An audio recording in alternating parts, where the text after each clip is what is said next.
आज फिर खबर एनकाउंटर की। दिल्ली, एनसीआर और यूपी में एक के बाद एक गैंग वॉर, गोलियां और पुलिस एनकाउंटर। आज हम बात करेंगे उस एनकाउंटर की जिसने एक बार फिर से ये सवाल खड़ा किया कि अपराध पर लगाम के लिए गोली ही एकमात्र रास्ता है।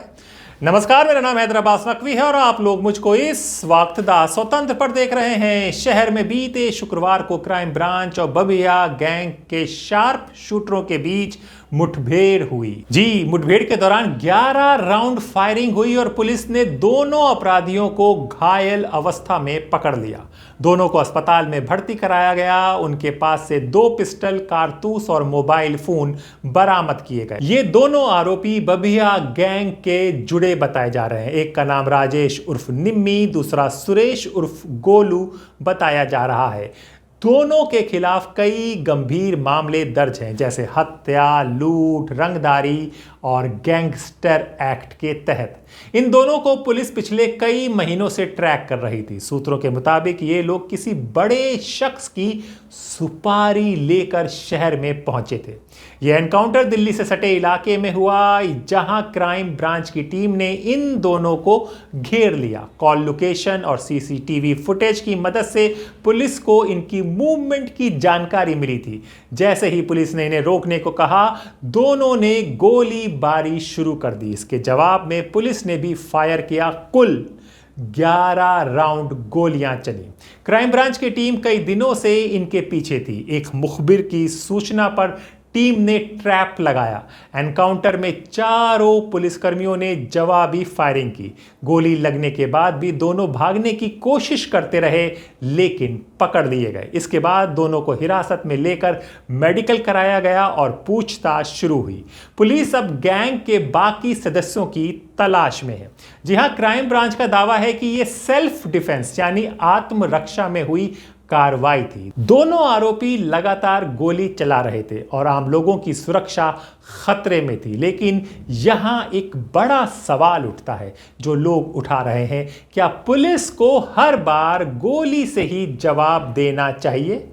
मानवाधिकार संगठनों का कहना है कि कानून के राज में एनकाउंटर आखिरी विकल्प होना चाहिए, ना कि पहला।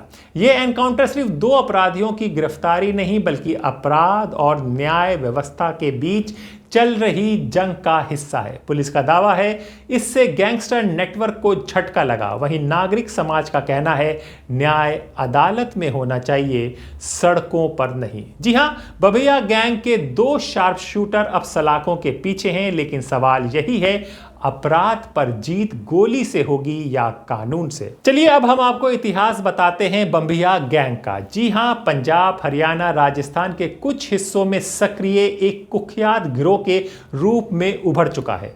गैंग का नाम और उसकी सक्रियता वर्ष 2022 से 2025 के बीच ज्यादा सुर्खियों में रही, खासकर लॉरेंस बिश्नोई समेत अन्य गिरोहों के साथ खूनी संघर्ष की वजह से।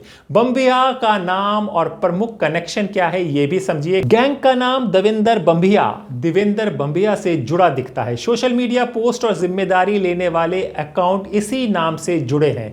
यही वजह है कि गिरोह को बबिया कहना जाता है और कहा जाता है। बबिया है, इस पर बात होती है। कोई बबिया कहता है और कोई बबिया कहता है। रिपोर्ट्स के कुछ स्थानीय सरगना जैसे सतनाम सिंह उर्फ सत्ती आदि का जिक्र मिलता है और पुलिस ने समय समय पर गिरोह के कई सहयोगियों को गिरफ्तार किया है। इन स्थानीय सरगनों पर दर्ज एफआईआर और कई आपराधिक मामले पाए गए हैं। पंजाब पुलिस की कुछ बयानियों ने कहा गया है कि गिरोह का नेटवर्क सीमा पार तक फैल चुका है और हथियार साजिशों के पीछे विदेशी आकाओं के संकेत भी पड़े जा रहे हैं। जी हां, खुफिया इनपुट पंजाब का है, वो ये बताता है। जी, बबिया गैंग का नाम 2022-2023 के आसपास अधिक उपयोग में आया, जब कुछ हाई प्रोफाइल हत्याओं और सोशल मीडिया पर जिम्मेदारी लेने वाले पोस्ट के बाद यह गिरोह राष्ट्रीय सुर्खियां बटोरने लगा। गैंग का उदय पंजाब हरियाणा के क्रिमिनल परिदृश्य में लॉरेंस बिश्नोई जैसे गिरोहों के विरोधी धड़े के रूप में भी देखा गया। भौगोलिक सक्रियता भी समझ लीजिए।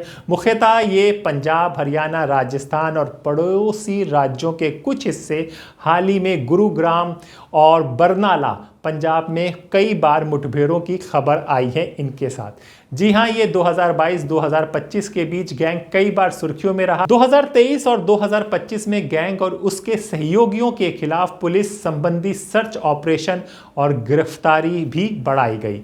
हत्याएं, शूटिंग, हथियार तस्करी, रंगदारी, गैंगस्टर एक्ट के केस, ये प्रमुख आरोप बार बार रिपोर्ट आते हैं इस गैंग के लिए। पुलिस ने हथियार, जिंदा कारतूस, वाहनों की सप्लाई चेन पर छापे मारकर सबूत भी बरामद किए गए हैं। अब ये भी समझ लीजिए कि इस गिरोह के बीच बदले की जंग ने सार्वजनिक स्थानों पर भी हत्याओं का मार्ग खोला है, जैसे नागौर कांड और अन्य हमले जिनकी जिम्मेदारी बम्बिया संबंधित अकाउंट्स यानी कि जो सोशल मीडिया के अकाउंट्स हैं उन्होंने ली है।